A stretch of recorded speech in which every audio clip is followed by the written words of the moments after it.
I am live back again at the Armor Party in Muskegon, Michigan. We took a little bit of a bio break and rest break, and we are back to actually start filming work on stuff. So it's going to be a little hard for me to see things, but I will periodically come back and check for comments. Right now, my son and I are each working on blasters. So we both have some 3D printed blasters that need various bits of work. And my blaster is a DLT-20 that I'm doing for 501st work as well as for Mandalorian. He's got a Shore Trooper E22, which is most excellent. And that's 3D printed. Mine is resin printed, everything but the shroud. My shroud fell off that was resin ABS. ABS-like, it shattered, so we reprinted an ABS from FDM, and I'll be finishing that. And my son has a ABS FDM printed E22 that we're working on. And as you can see behind us all, we have a full armor party going on with people working on various things up to and including a chopper. And this one is a multi-day armor party with people camping out and having a good time working together. We're going to have a barbecue.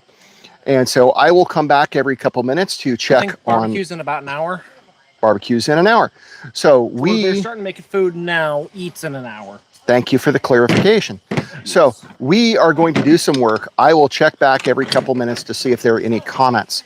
If you have any questions whatsoever about the build process, about how do we do certain things, we will pop back and do our very best to answer those. In the meantime, we're going to be working. Yep. And we have this microphone here for the close to us mic. And then I'll keep the mic on me. Okay, then I'm going to scoot you. No, sir. Hopefully I don't bump it. Hopefully the audio is good enough. Okay.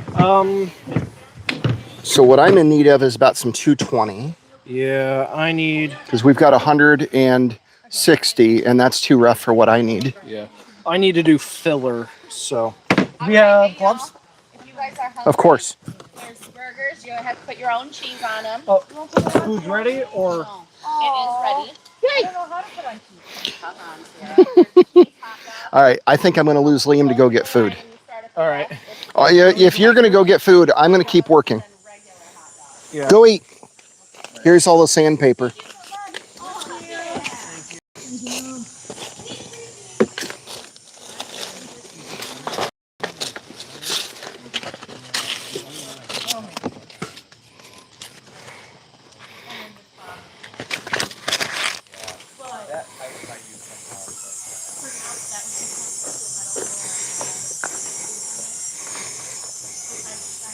And of course, just as soon as we kick this off, barbecue is done. So we are going to be each swapping out to go get food because food is hot.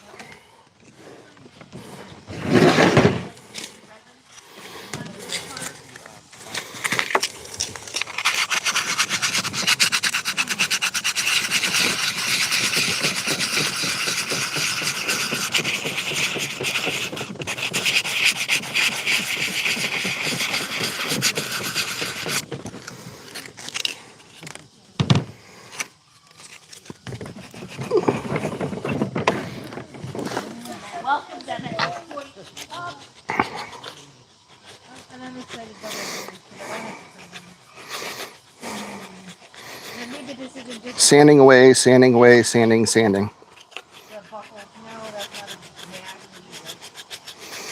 In this case, this blaster took a header and fell during cleanup from a troop. And as a result, I had to fix and re-glue it. And so I'm getting rid of those print lines. And then I had to completely reprint the shroud. And so by the time I'm done today, I'm hoping to do a fresh coat of paint on everything. That way the shroud and the rest of the blaster is all in the same paint scheme. We'll glue it all together and make it beautiful.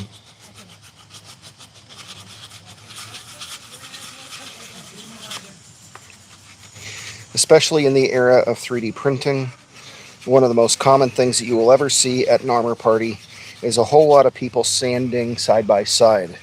So instead of little old ladies knitting together It's just sandy, sandy, sanding, sanding, sanding. And with that, I've got working shoes or working shorts to go get into. I'm leaving my mic here, and I'm gonna go change into dirties. Yep.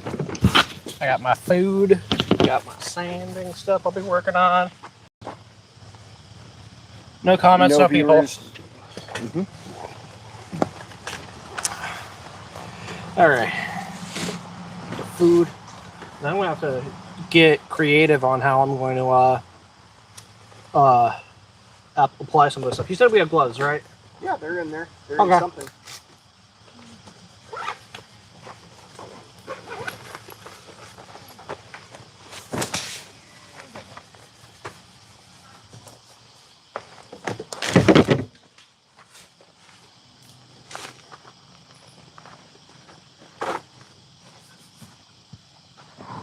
And then I will grab myself food on the way out.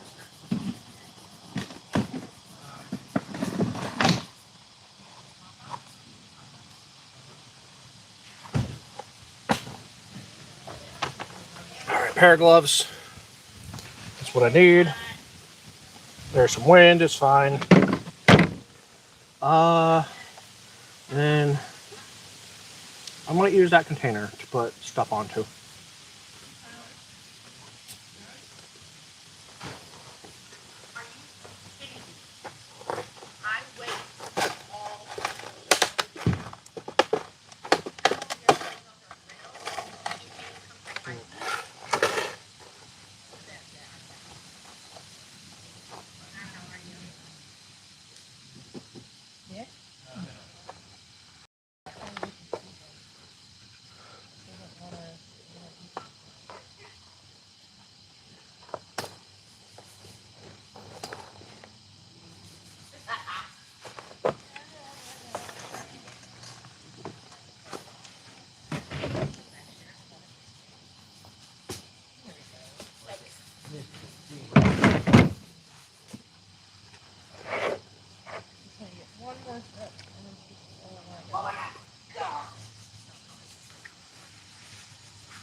What you digging, Mocha?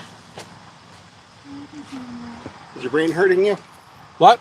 Asked if your brain was hurting you. No? All right, we do have two people live now. Say hello, Liam. Hi. All right. Would you tell the folks on board what we're doing right now? We are at a armor party in Muskegon, Michigan. Just a general hangout, have fun, work on armor, socialize. And right now, dinner time, we got food here. I am currently, well, as soon as I finish eating, I am going to be working on a E22 blaster. As you see this giant pile of parts in front of me, that is an E22. My dad, Wann, who's going to get food, is going to be working on this, a DLT-20. So there's some other steam lines that he's going to be working on, making those disappear. And then there is a repair that was done on this right about here. I don't know if you can see it on camera, but there was a crack that has been fixed. You can see some of the work he's been doing here. There's a little bit of stuff up here that will need to get taken care of. So he is getting this sorted and back into fighting shape. And he will be painting all of this to, because this was printed and created at a separate time and will have been painted at a separate time, which means the coloration is different. And to keep things consistent, it will be, this will all get repainted simultaneously and taken care of at the same time. But I will be working on getting my blaster in a more functional state. No, not functional state. More finished state. I went through. I've done a few passes of Bondo spot filler putty and acetone slurry to, and I painted that on to hide, to help fill in the low spots and melt down the high spots to get rid of VPLs. And then I've also done several rounds of fiddler primer. And now I have gone through with a paint marker, and if I can find a part for an example, I should be able to take this. Apologies. Let me bring it over. Let's see. Can you see? There it is. So you can see some defects around where that paint streak is. I will be going in with Bondo spot filler putty and filling in those defects and then sanding that down. So I will be using this stick. This is a shim they would use like in construction and other stuff. I'm just going to use this as a nice flat object. I'm going to put some Bondo spot filler putty on it, and then I'm going to just run it along these gaps to start filling in those defects. Once I've done that on all the pieces that need it, this should also be a good example of the issue I have. If I can get it in focus. Come on, focus. That's annoying. It's not focusing. Yep, you can see it briefly that there are some defects that I'll be working on. So those defects will get my blaster denied when I try to get it approved. So I need to go take care of those. And I am going to take care of that by using Bondo spot filler putty and sandpaper. So that is specifically what I am hunting down. I am in the last 10% of my blaster finishing process. Hopefully I'll be able to get that done today. If not, By the end of this week. by the end of this week. He doesn't have his microphone on right now, so you can't hear him very well. It's over here. Yeah. But I'm going to be eating really quickly. Yes. So there's going to be a pause in our working on stuffs while we eat and feed. Oh, there's drinks? In the fridge, inside. I think he's thirsty. He's I need something to drink. Non-alcoholic, because stools. Yes, anyways. So, yeah. Oh, my. person down. I'm going to go investigate. I just hope that didn't break that helmet. I think I see a broken helmet. I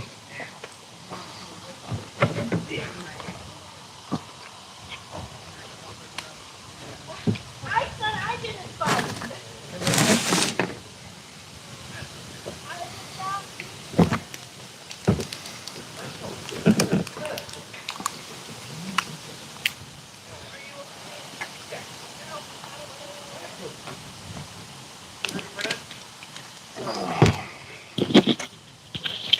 All right, I'll hop on the mic. I know some folks are here. Hey, apologies. We thought food will let another half hour out. So please forgive us for having to take a quick stop. It's been a pretty long day. But as you can see, I've got a DLT 20 here. I am working on getting rid of some lines. This thing fell at a convention, and so I had to glue it back together. So I'm getting rid of the lines or the areas where the glue sort of worked its way through invisible. Get rid of those lines. And then I'll end up repainting the entire blaster so that the new part matches up with the old part.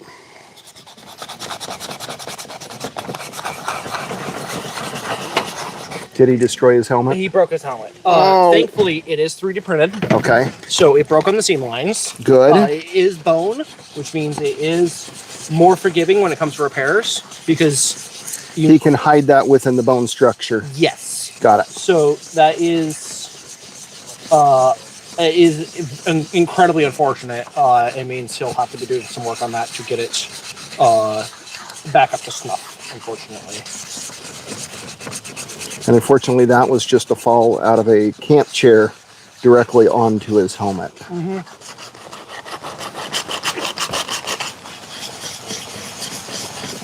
So right now I'm just using about like a 220, I believe. It's a wet dry paper. Just getting rid of that area there of that seam.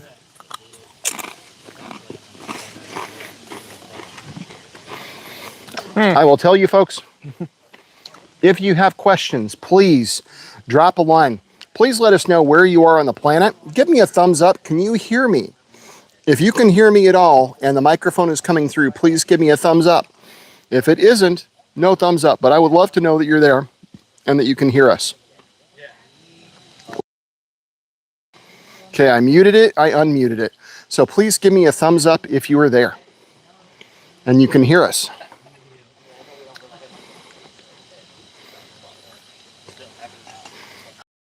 Yet, but I see Liam on there, so we're going to hope that you guys can hear us. From I there, can hear you just fine. Okay. Oh, you're watching on yours. Beautiful. Yeah. Thank you. He just verified by watching. Is that meta? Like, you know, are we in the Matrix there? No, it'd be meta if I think you started like putting it Okay. mirroring it or whatever. Got it. Anyway. All right, so yes, we're both audio works. Audio is good. We should have brought sunscreen. The back of my neck is gonna get sunburned. Well, then move around. Whatever. You know, I was saying that you needed vitamin D. I know.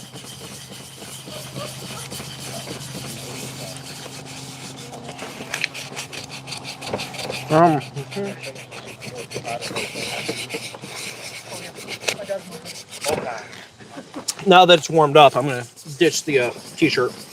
That's why I ditched mine.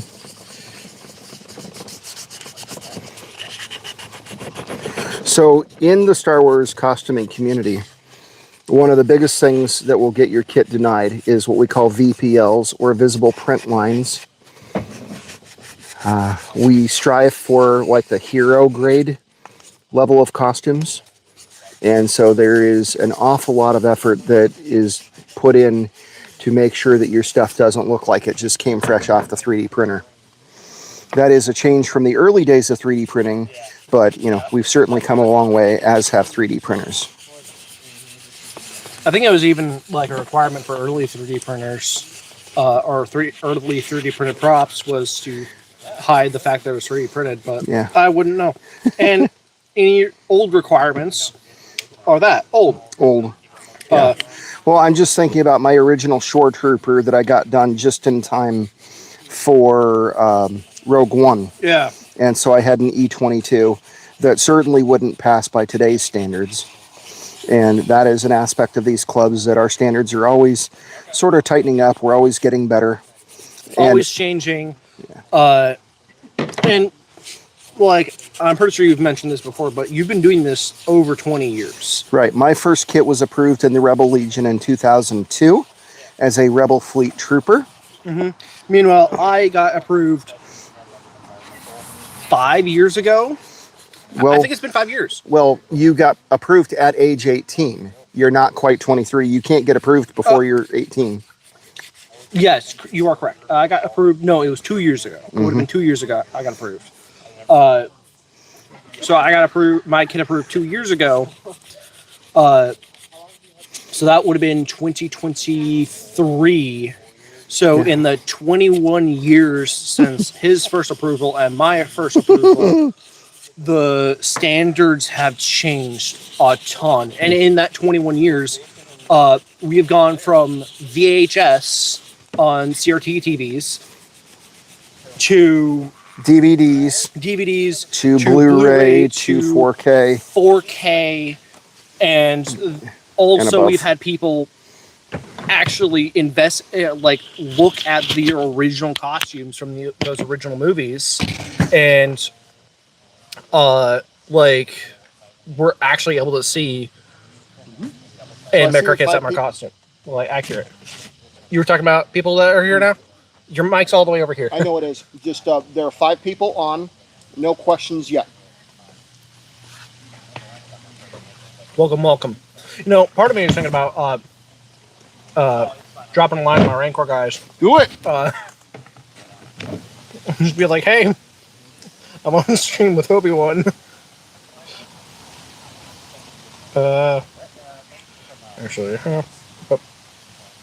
let me see if I can grab a link.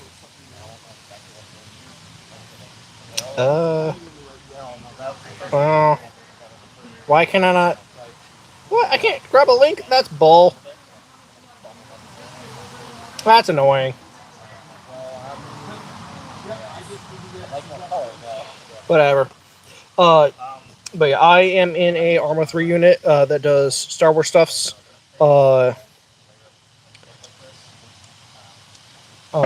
So yeah, Arma 3 that does Star Wars operations every Saturday, except for the occasional holiday. So I'm missing out on one of my ops for this. But hey, it's all fun. We do nerd stuff.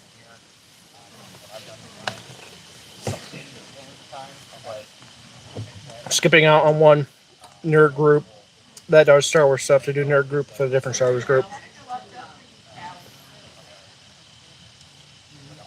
Anyway. Let's see, can I kill the audio here so I can see any chat messages? Nope, that's not working. Alright, whatever.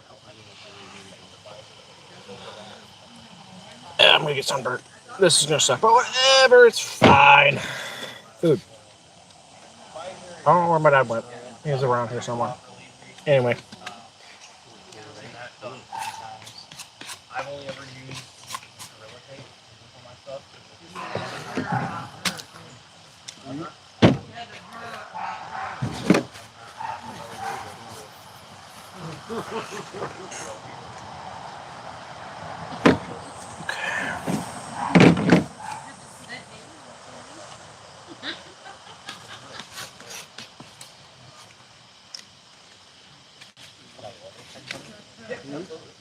I don't charge people. Yeah, that was a good idea.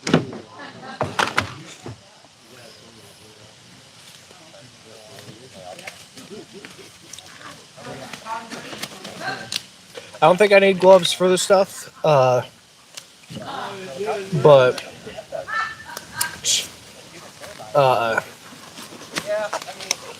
better safe than sorry.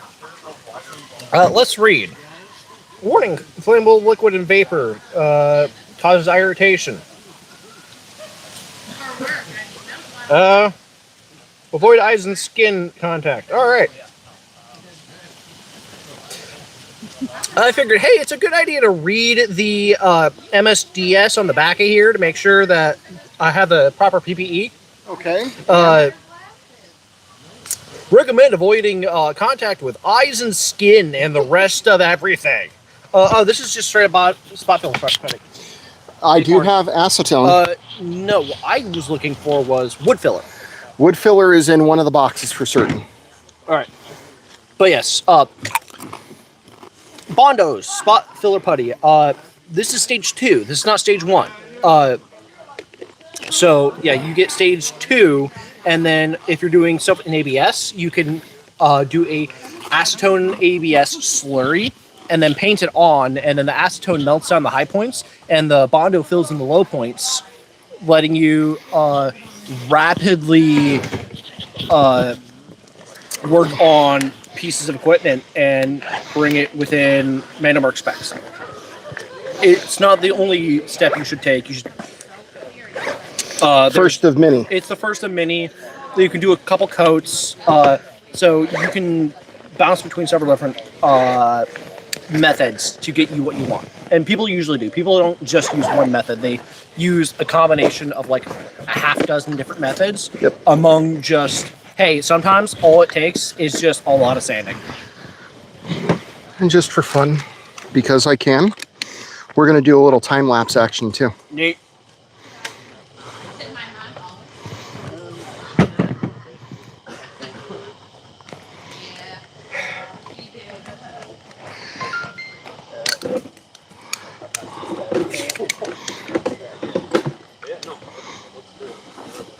Is this jar of oil? Let's see. Oil? No, that is special weathering juice. That's your rust juice. That is my rust juice. Let's get that recording. I am having no dice finding your stuff. Which stuff is it that you're looking for? Wood filler. Wood filler. There's a bin of it. It's a square bin. It's in one of these. I guarantee you that it's here at the bottom of one of those. Okay. All right, so I want to talk about, he was just on a topic that I really wanted to hit on. Finishing? Finishing. I'm sure it was about finishing. Acetone spot filler? Well, yeah. A mixture of processes? Mixture of processes. There you go. Okay. So actually in that bin are going to be a couple of cylinders as well. This bin? So this right here is a failed print, and scaling was wrong, but I'm doing this as an example. So this I filled up with nope, it's not in that one, it's clear and I can't see it. Modeling paste. This one was with the wood spot filler. I put it on very, very yucky, very thick, but I'm going to be sanding this stuff down just to give you an idea of different ways of getting to the same point. Here's some of it at least. Oh, it might be that container. I'm looking for the blue stuff. You're not looking for blue. Right there. Yeah. There. That's And there. That's the stuff. Okay. And, all right.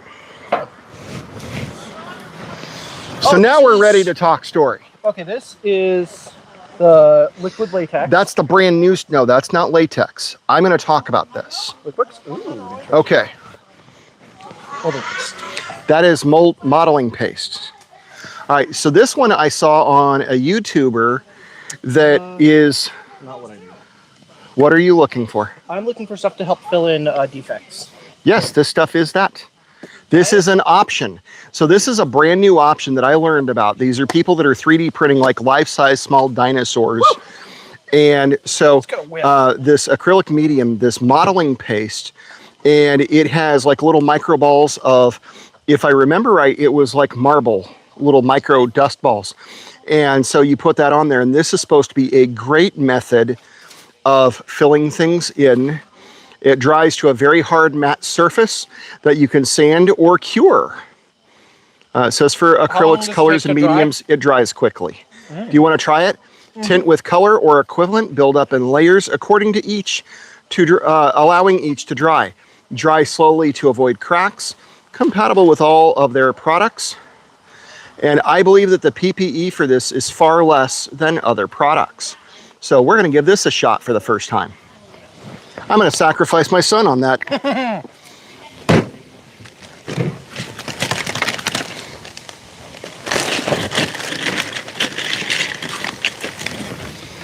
Oh, there went your food.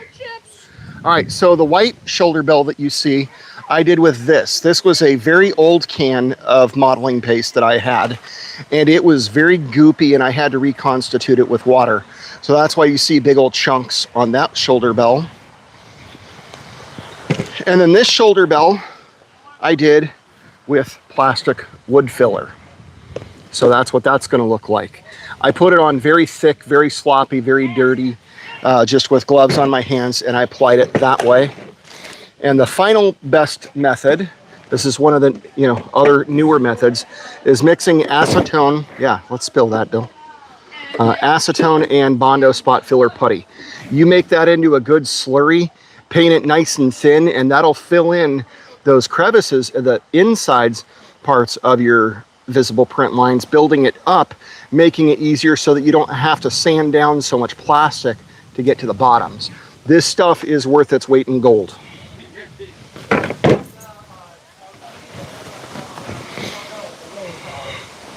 I don't see any live chats. Please feel free to talk story. I apologize if my microphone got covered up. Let's get that out in plain sight. I put on my apron and I think it might have been covering that. So I do apologize. So again, I see a whole bunch more people just popped in. We were talking about different methods of getting rid of visible print lines. Acetone and Bondo glazing spot filler putty. Make a slurry with that. You can use the wood filler wood filler, and also modeling paste. That is a brand new method that we're going to try for the first time today.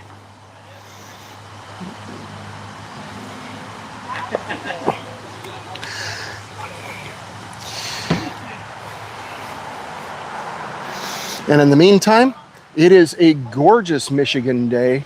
It was only supposed to be in the 70s. It started out nice and cool. And we are enjoying every last drop of summer that we can possibly get before Michiana winters kick in. Because they're not as pleasant, let me tell you. I will also just warn you guys, my battery will die at some point. If we drop out, that's probably why.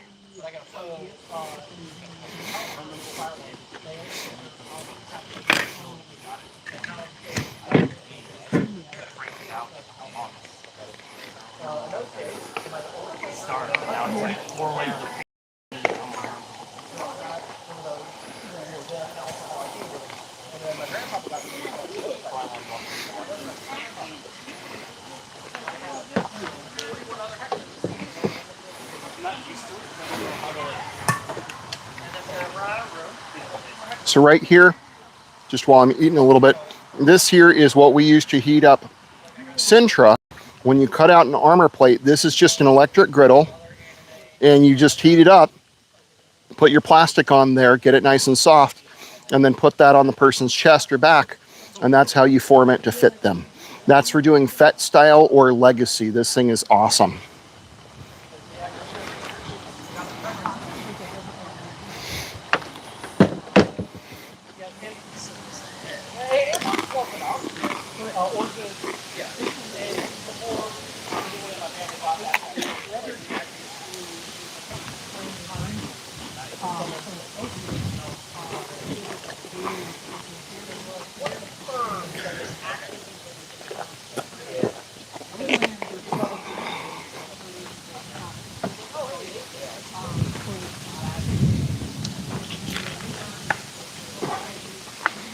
All of this stuff here, make an offer.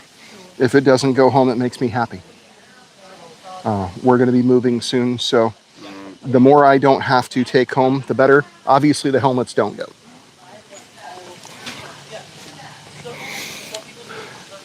Yes, I am doing a little bit of a garage sale on extra things that I've had around my garage. And this DLT20, we're just waiting on it. I just gave it a little bit of a wash down to get rid of the dust. When that settles out, we'll give her a layer of paint.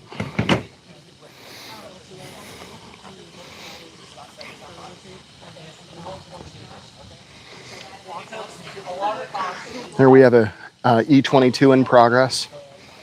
And then my DLT20 is resin printed. We were cleaning up from a con a couple years ago, and the shroud wasn't secured. Guy pointed it down, shroud fell off, shattered. And so I reprinted it in ABS, but the paint don't match. And I had to glue, some glue seep through, so we sanded that down.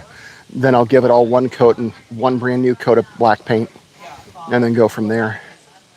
So that's basically what we're walking away from here today.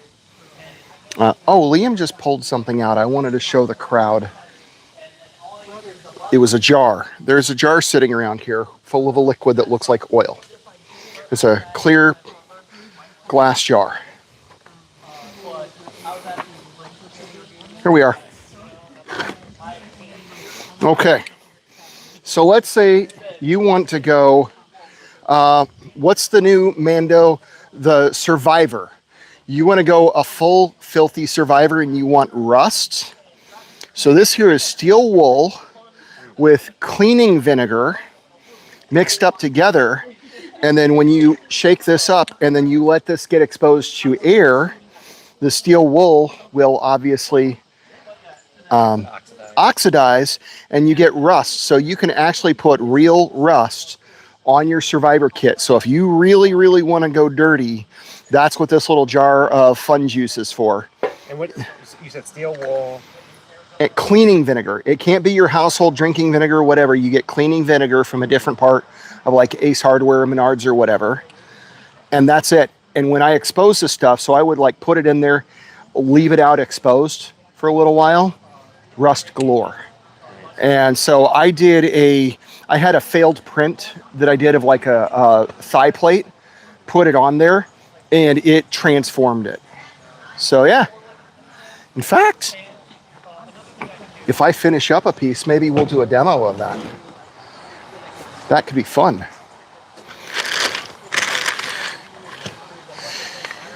This isn't selling. Let's just do it. Can't hurt anything, right? Gloves. I've got a box full of Venom gloves. Right here. Beauty. I'm going to throw this down. I'll be right back. Yeah, go for it.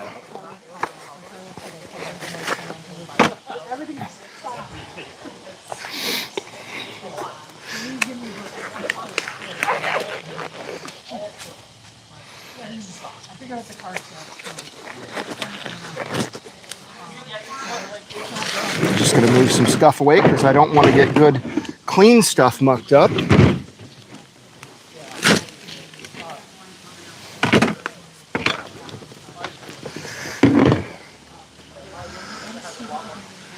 All right, and again, I don't see any chats, any messages. Feel free to drop a line in. But what we're going to do is we're going to give a demo. It's really more of an experiment from something that I saw on Instagram. I've done it once, and we're going to see if it works this time. Yeah.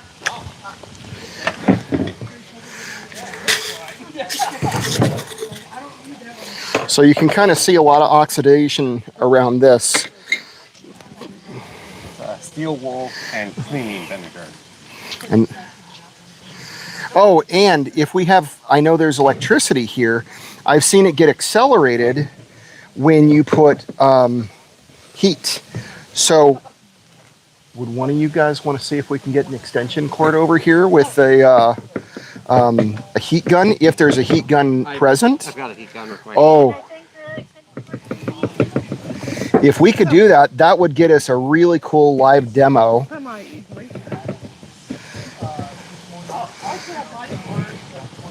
I love weathering, by the way. Weathering is probably one of my absolute favorite parts about this crazy, stupid world that we're in of plastic spaceman, plastic space people.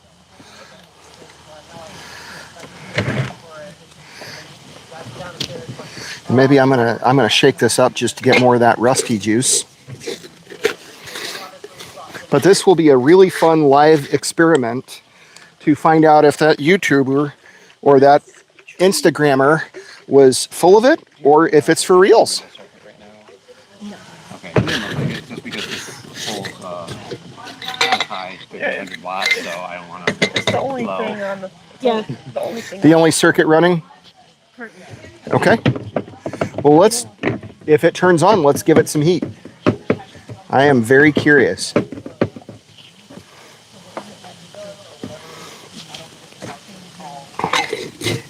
Alrighty.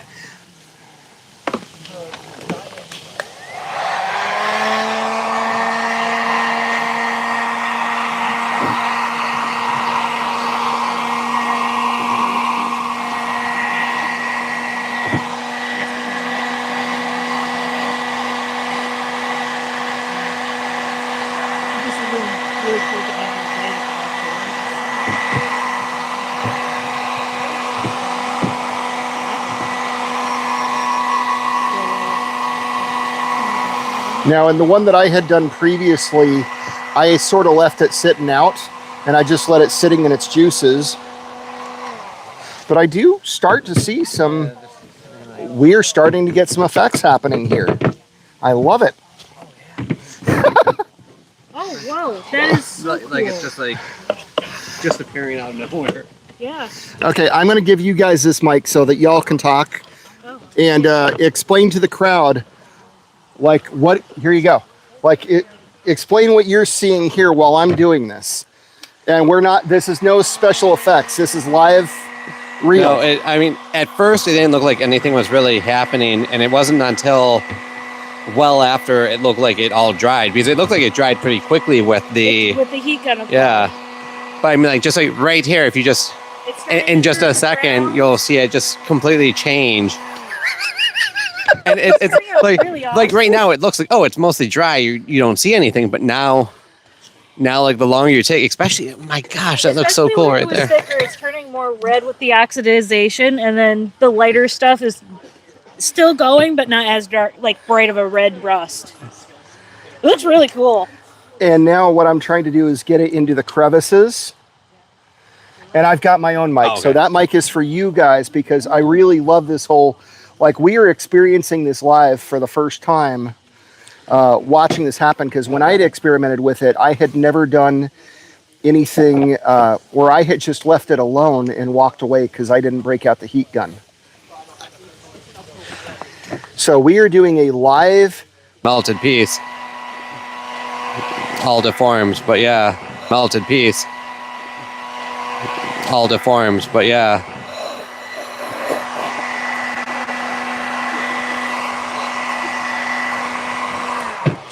That's awesome. That works Insta really well. Survivor, right? Yeah. In one of the bins around here, I've got one of my other favorite things. You might see a little thing of, literally, it's cinnamon. Cinnamon. So it's just a little container of cinnamon.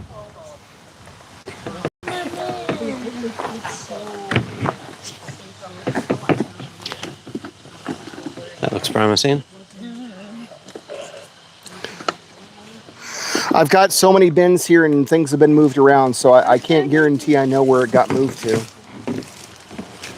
don't want to dig too deep because it's not my kit. Oh, Okay, we got it right here. All right. It's Sneaky's, precious.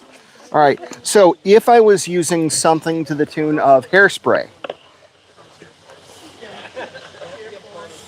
So this is actual cinnamon. This is real live cinnamon. Okay. Wow. Like, this will obviously brush off. But the color will remain. Mm-hmm. So right there, not 5 minutes ago, we had a straight green. And I mean, like, right here, it looks like the paint's actually peeled off. Like, I don't know if it's just like the angle I'm looking at, but it looks like it just like ate through the paint, and it looks like it's an extra layer on top of all of it. Like, It looks like real metal under there. So Real now, rusty metal. I feel like I would have had to like prep quite a bit to get the same effect. all right. So now we're going to have fun. Now I'm using the modeling paste. We want texture, right? Especially when I throw cinnamon. Oh, this is going to be I love how good. this part turned out. Okay. I adore weathering. It felt so weird on my kit number 3 to make it clean. And I don't know how long I'm going to last until I dirtify the whole thing. But I just want to, for absolute grins and giggles sake, because I'm a psychotic person. We all are. Okay. But what happens if I throw the cinnamon on that stuff? I'm just curious. I don't know. Okay. So then I'm going to, so kind of like with your thing that you were doing with mud. Mm-hmm. Okay. I'm just using modeling paste and cinnamon. It smells delicious over here now. Isn't this the Can't sweet? eat it. This is the sweetest smelling armor party. Like, at least we're not tasting like Bondo right now, right? That is true. Okay. And I love me a good dirty kit. There are beautiful clean Mandos. My kit number 3 is clean, but my first two kits Hey. are filthy. I stole your stool. You can sit in the director's chair. Yeah. I'm old and I'm fat and broken. Oh, rust. Yes. And it looks really cool. This is the instant weathering juice with the heat gun. Okay? Yeah. And just using the modeling paste. And so now we are getting a spiffy little 3D action here to just give us a little bit of grungy grime. Do you think the instant rust mixture would go over that paste once it's like dried up a bit, or would it just? Let's What? find out. All right. I literally, here's the beautiful thing. Okay, I have nothing to lose. Okay, in terms of a 3D print, this is like $3 at most Of material. Right? So one spool Well worth is the a kilo, experiment. Yep. and so a kilo material is about $20. 20 to $30, depending. Yeah, you said this is ABS, so yeah, that's going to be a little bit Right. more. We spend more for the bamboo ABS for us. Yeah. Okay. But the bamboo ABS we get the refills. So there's two type when you go to Bamboo's website and you're getting filament, there's two kinds. There's the with spool, or you can get it as a refill. Yeah. Because the bamboo spools open up so you can take off the old spool and then slap on a full one. So the refills are $20 each. And if you get enough of them, you get bulk discounts. Okay, guys. And then on the Bamboo software tells you exactly how much material you're using, and if you program what material you are using, it also has a cost. Like it automatically calculates how much your material costs. Okay. So last night I started a print that was 23 hours long. That is a $13 of material. For a Republic Commando DC-17M. DC-17, yeah. So the modular one from the Republic Commando games. So we got one of those printing right now, and that'll wrap up at about 9 o'clock. Okay. But guys, check out, I just want to show people how quickly you can go from having something Unweathered. unweathered To weather. to weathered survivor level weathered. Like this is not your, this right here. This is not your average weathering job. No, this is a Obi-Wan level, and very much of a survivor level of thickness of destruction, right? This is Tatooine grade. This is Mandalore. This is Mandalore in the final season, right? Yep. So, and again, iterative, guys. I didn't even bring my acrylic paints, which I have I a think you thousand actually of. did. Did I bring acrylic You paints? might Yeah, I have. think there's. Well, let's break it. Let's just do a full weathering thing here, okay? We're doing a Let's weathering see. workshop on the spot, Oh, look, acrylic unplanned, paint. and just And out you of even brought curiosity. paintbrushes. Huh? Why you using Yeah. mud on me? And just out of curiosity, do we have any comments showing up on the screen? Last I checked, there was none. Okay. Oh, there's also graphite. So yeah, you got a bunch of paints Nothing? here. Okay. All right. So Guys, I can't wait to see, like, this section right here, how that's gonna rust. all right. I hope this is coming across for you all to see how much this is transformed in a matter of just minutes. Yeah, because a couple minutes ago it was just one solid color, just that green. Just a flat olive drab, pristine piece of kit. And- And now we're headed towards Survivor. yeah, and what you might do later is just grab like a wet paper towel or something and just do a light wipe down to help remove the majority. Because Explain that process. So the way we tend to weather is we go very, very heavy with layers, and then we wash. Then we like try to clean it up. And what happens is the grime collects in the places it would naturally collect. So in the recesses, in those grooves where it's really difficult to clean, and then you do a layer, you wipe it down, you clean it off a little bit, then you do another layer, you wipe it off, you clean it down, and then over time, over 3 or 4 layers, it looks like you've had this 20 years and have been through hell and back. And you just Or that you forgot about it for 10 years and like, hey, wait, I had something there. potentially you forgot about it Or for 10 you years, found or it, that was just- if you hold this for a sec.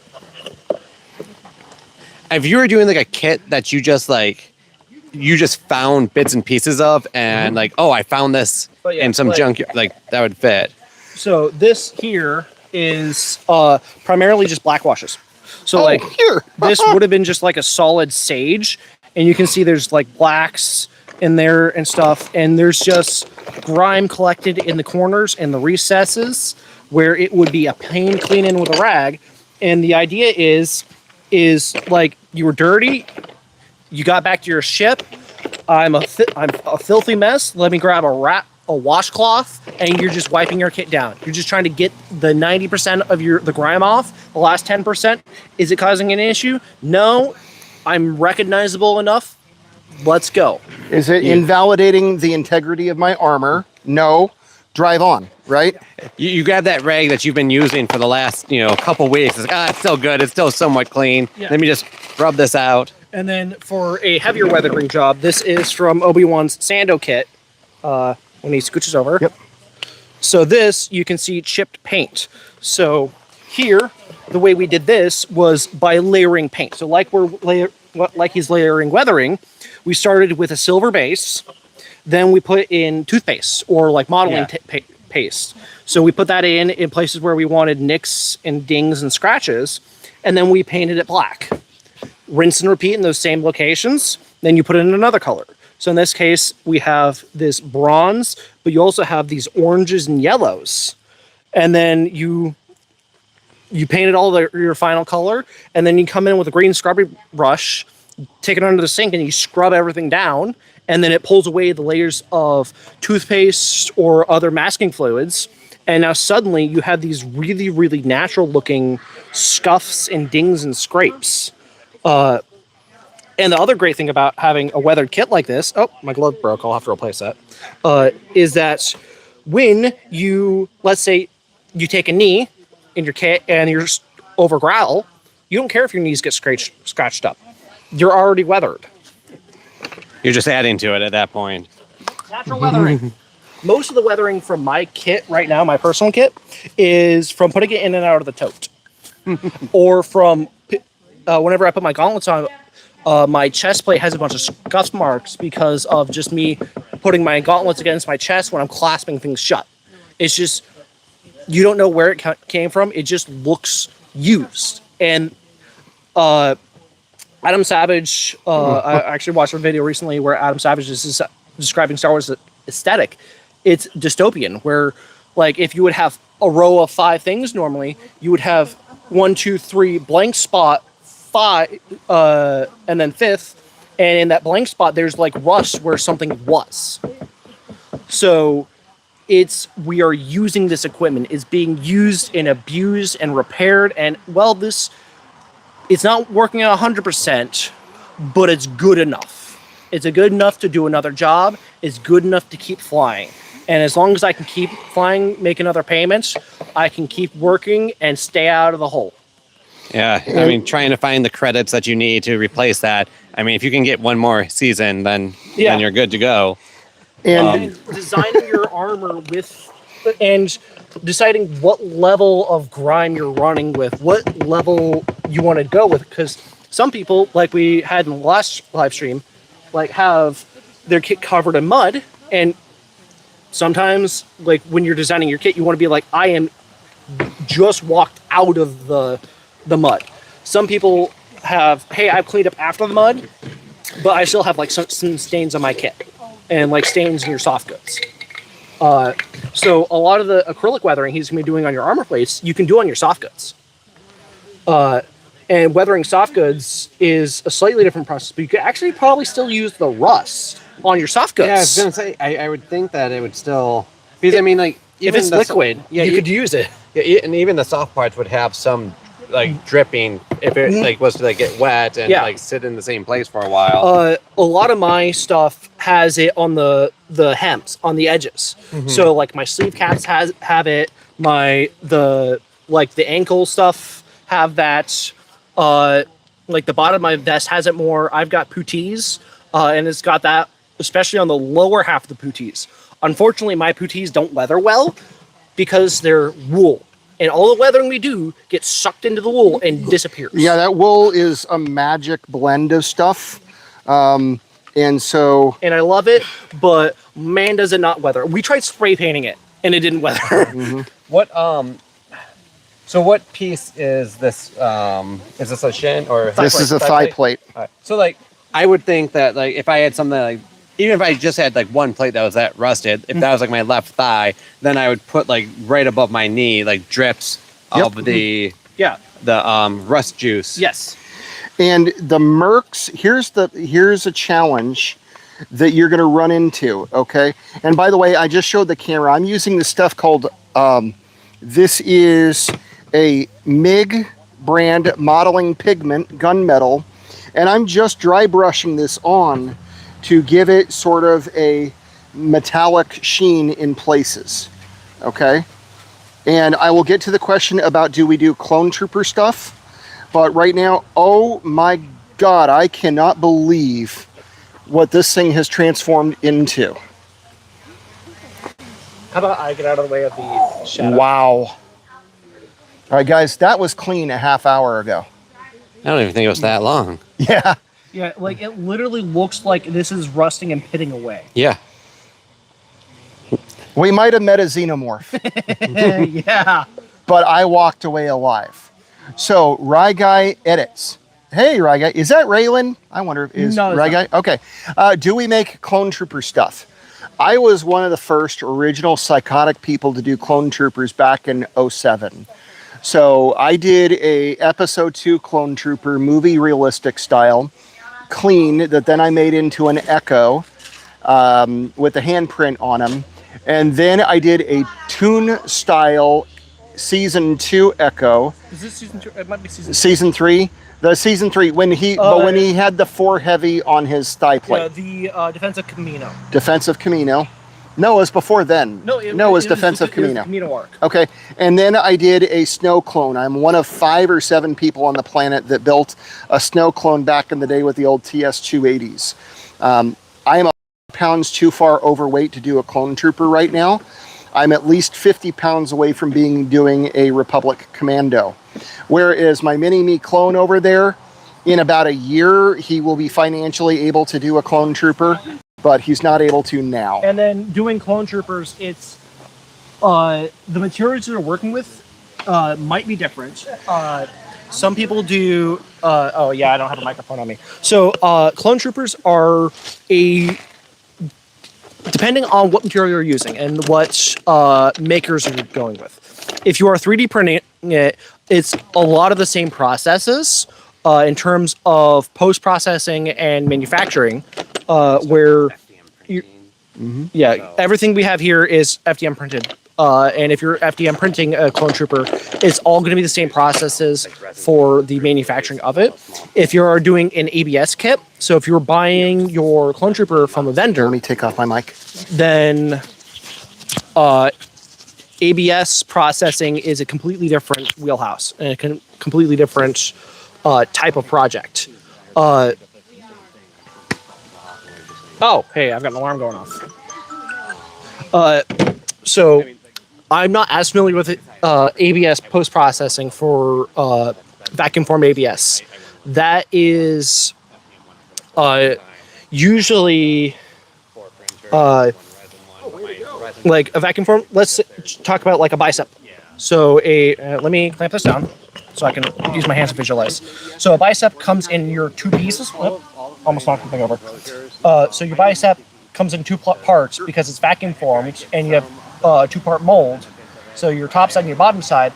You take these two, you have a little jointer piece of ABS that you put in behind, and then you do that on both sides, and then you take Bondo and you put that over that seam, and then with a bunch of layers of sanding, Bondo, sanding, Bondo, sanding, Bondo, you make it look entirely seamless. But the weathering's all the same. But if you're thinking about like weathering a clone trooper armor is not made out of metal, it's made out of plastic.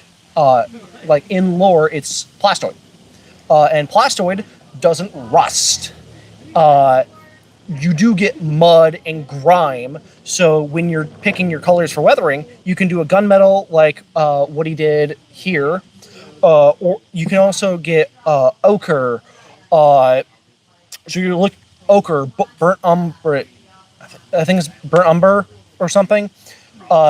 Basically, you're looking for brown, yellow, so poop, puke, dirt, mung. You're looking for those dirty colors, or like. Also, you can like look around at nature and see, okay, where am I going to be wearing this kit? Or like, where is this? What kind of weathering do I want on this? Is my clone trooper fighting on like a desert world? If you're going to do something desert, then your weathering is going to be a lot more tans and browns, not so much like darker colors. You can still do a black wash, and black washes are still good. We're going to do a black wash right now. I'm talking about like clone trooper armor and like weathering clone trooper armor. And the main thing is the material itself in lore is plastic, so you're trying to weather it like it's plastic. So you're going to be doing more washes of grime rather than, oh hey, your material's failing or your material's wearing away. And then for the assembly of it was you have your two parts. You put your shim in the back. Is it a shim, or what would you call that? I don't know what. Like you have your The assembly, the butt-to-butt assembly. the butt-to-butt assembly. So a butt-to-butt assembly, you're going to put a shim behind it as you put the two pieces together, butt-to-butt against each other, with the strip behind it, cover strip only on the back, and you're going to glue that. And because it's a clone trooper and you're going to sand it and make it seamless, use the CA glue plus the accelerant to insta-bond it, pop that together, and then your seam is super easy to get rid of. Versus the overlap method, which is a monstrous pain in the butt. That's what I did when I was early, young, and dumb. Yep. And then if you're doing something like a original trilogy Stormtrooper or TK, that is designed with overlaps and butts and like visible seams. So that is super easy. And for that stuff, you just use E6K, E6000. You put it in the right places, you glue it, and then, oh no, you messed up your glue. You messed up your thing. Well, you get some... Just take your thumb and run it across you there. can take your thumb and run it across there. Or if it's really an issue, then you can get... or is that hot glue? No, that's for hot glue. Okay, hot glue, if you mess up hot glue, just get rubbing alcohol. With E6000, you just... you flex it back and forth, and you run your finger across it, and eventually... by being gentle, it will pop apart. And then once you get your two pieces separated, then you just rub your finger across it and remove that E6K. All right, let's give this a black wash. All right, he's doing a black wash. I'm going to move out of his chair. And I don't see any fresh chat, so now we're moving to black wash. You want to put your mic back on? Yes, please. Oh, you emptied your cup. Neat. Yeah, I drank it. I needed hydration. Yes. Recover that. Yeah, let's recover that. But also, it's just rusting It's just itself. going to rust it more. I wasn't sure if like You're going to see that I'm a little bit more Messy? in the flexible, messy artist type of mentality. I go and make a mess. This is why I can't have nice things. And when I recently, nice clothing. this is why I had to change out of my good clothes to my bad clothes. Okay. And that I had to make sure I'm not wearing my good Duluth trading type of clothing, or I would kill myself and my wife would murder me. So, question for you while you're doing your black wash. Go for it. What material? How am I going to be putting on this modeling paste? Same as Brush? what? Yeah, sure. Okay. Brush. Put it on your finger. All right.